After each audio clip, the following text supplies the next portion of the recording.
안녕하십니까. 6월 15일 화요일 오전 11시를 넘기는 시간입니다.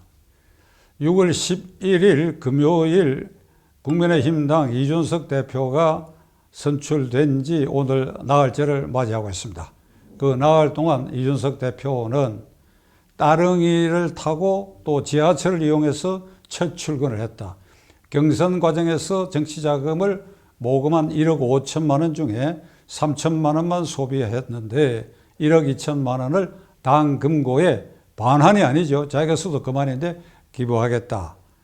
그리고 전통적으로 관행적으로 당 대표가 바뀌면 동작동 국립묘지를 참배하고 거기 방명로에 메시지를 남기는데 이런 형식을 포기해버리고 대전 형천원의 천안함 폭침으로 희생된 장병들의 묘소와 가족들을 방문하는 이런 모습을 보였습니다. 이 나흘 동안에 국민의힘 당이 지지율이 관변 여론조사 기관의 조사이지만은 이 여당 민주당에 비해서 10% 이상 훨씬 앞서는 초유의 기록을 보이고 있습니다. 이것은 모두가 이준석 후보에 기대했던 이준석 현상의 한 면을 여실히 보여주는 것이라고 생각되어서 이 출발이 대단히 스마트하다. 대단히 전망이 밝아 보인다. 우선 이런 평가를 내릴 수가 있습니다.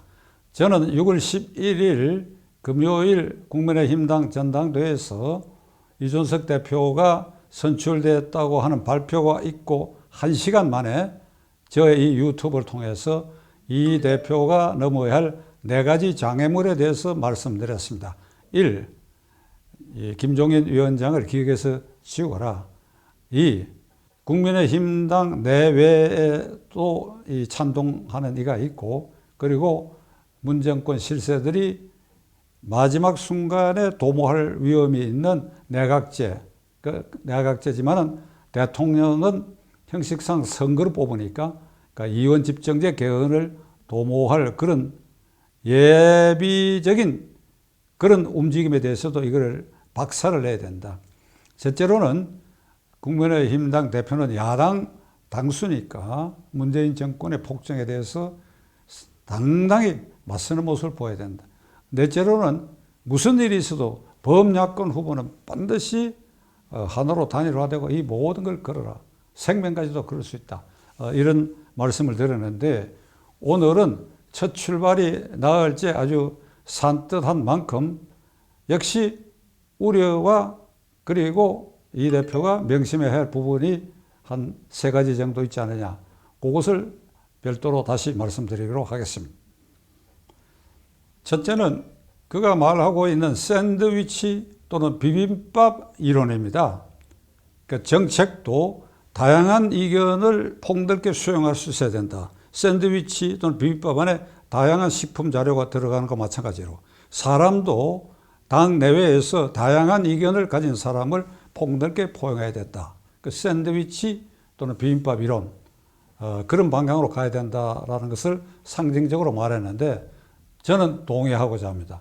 문제는 어떤 한계가 있느냐. 샌드위치 비빔밥의 그 개별적인 식품 자료가 부패했거나 썩었거나 도저히 먹지 못할 게 섞여 들어간다고 한다면 그 샌드위치와 비빔밥 전체를 망치는 수가 있는 것입니다. 그러니까 샌드위치 비빔밥 이론의 한계는 불량품, 썩은 거, 낡은 거 이게 섞여 들어가지 않도록 그가 명심할 일입니다.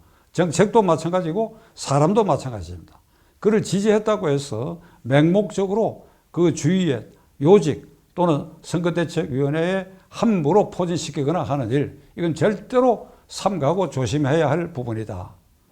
걱정도 태산이라는 말이 있고 괜한 걱정을 한다는 그런 말도 있습니다만은 제가 괜한 걱정을 한 것이 아니기를 바라면서 이 말씀을 드리는 것입니다. 둘째로는 4년여 동안의 폭정을 거듭한 극좌 정권입니다. 문재인 정권은 문재인 대통령 자신과 그 정권 실세들이 평양 발악이 거기에 기울어져 가지고 민생 이건 적당히 뒷전으로 이렇게 쇼업하는데 평화쇼의 골몰하고 평양 발악의 골몰한 이런 극자 정권입니다. 그러니까 이런 정권을 상대로 이 한 제1야당의 대표는 모름지기 강한 야성을 가져야 합니다. 제가 예를 하나 들겠습니다.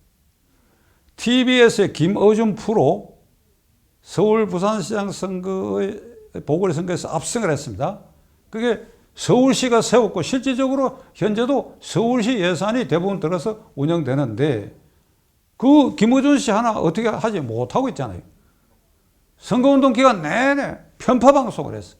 그가 뭐 일회 출연료가 비싸다. 그건 두 번째 문제고 편파 방송을 뻗듯이 하고 정권 나팔수가 되어 있는데 서울시가 운영하는 그런 점에서 서울 시민의 방송에 어찌 그 사람이 지금까지도 그 자리를 지키고 있느냐. 이 정권 들어서고 KBS 이사의 강규형 이사를 박근혜 정권 쪽의 사람이라가 쫓아내는 과정 시청자 여러분 한번 기억하시기 바랍니다.